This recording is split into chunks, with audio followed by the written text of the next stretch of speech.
If you want to change the world, start off by making your bed. If you make your bed every morning, you will have accomplished the first task of the day. It will give you a small sense of pride, and it will encourage you to do another task, and another, and another. And by the end of the day, that one task completed will have turned into many tasks completed. Making your bed will also reinforce the fact that the little things in life matter. If you can't do the little things right, you'll never be able to do the big things right. And if by chance you have a miserable day, you will come home to a bed that is made, that you made. And a made bed gives you encouragement that tomorrow will be better. To pass SEAL training, there are a series of long swims that must be completed. One is the night swim. Before the swim, the instructors joyfully brief the students on all the species of sharks that inhabit the waters off San Clemente. They assure you, however, that no student has ever been eaten by a shark, at least not that they can remember. But you are also taught that if a shark begins to circle your position, stand your ground. Do not swim away. Do not act afraid. And if the shark, hungry for a midnight snack, darts towards you, then summons up all your strength and punch him in the snout, and he will turn and swim away. There are a lot of sharks in the world. If you hope to complete the swim, you will have to deal with them. So if you want to change the world, don't back down from the sharks. Over a few weeks of difficult training, my SEAL class, which started with 150 men, was down to just 42. There were now 6 boat crews of 7 men each. I was in the boat with the tall guys, but the best boat crew we had was made up of the little guys, the Munchkin crew, we called them. No one was over 5'5". The Munchkin boat crew had 1 American Indian, 1 African American, 1 Polish American, 1 Greek American, 1 Italian American, and 2 tough kids from the Midwest. They out-paddled, outran, and outswam all the other boat crews. The big men in the other boat crews would always make good-natured fun of the tiny little flippers the Munchkins put on their tiny little feet prior to every swim. But somehow these little guys from every corner of the nation and the world always had the last laugh, swimming faster than everyone and reaching the shore long before the rest of us. SEAL training was a great equalizer.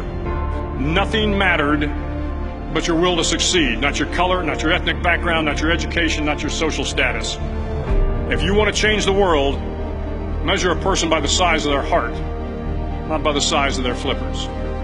The 9th week of training is referred to as Hell Week. It is 6 days of no sleep, constant physical and mental harassment, and 1 special day at the Mud Flats.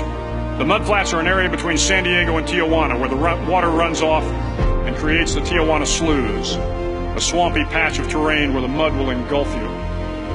It is on Wednesday of Hell Week that you paddle down to the Mud Flats and spend the next 15 hours trying to survive this freezing cold, the howling wind, and the incessant pressure to quit from the instructors.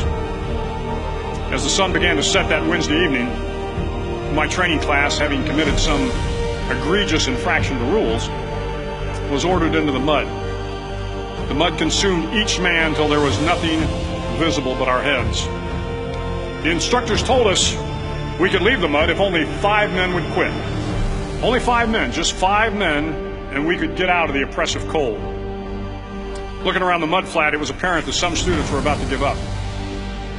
It was still over 8 hours till the sun came up. 8 more hours of bone-chilling cold.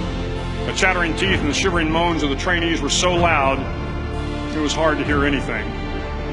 And then one voice began to echo through the night. One voice raised in song. The song was terribly out of tune, but sung with great enthusiasm. One voice became 2, and 2 became 3, and before long, everyone in the class was singing. The instructors threatened us with more time in the mud if we kept up the singing, but the singing persisted, and somehow the mud seemed a little warmer, and the wind a little tamer, and the dawn not so far away. If I have learned anything in my time traveling the world, it is the power of hope. The power of one person, a Washington, a Lincoln, King, Mandela, and even a young girl from Pakistan, Malala. One person can change the world by giving people hope. So if you want to change the world, start each day with a task completed. Find someone to help you through life. Respect everyone. Know that life is not fair and that you will fail often. But if you take some risks, step up when the times are the toughest, face down the bullies, lift up the downtrodden, and never, ever give up. If you do these things, the next generation and the generations that follow will live in a world far better than the one we have today. And what started here will indeed have changed the world for the better.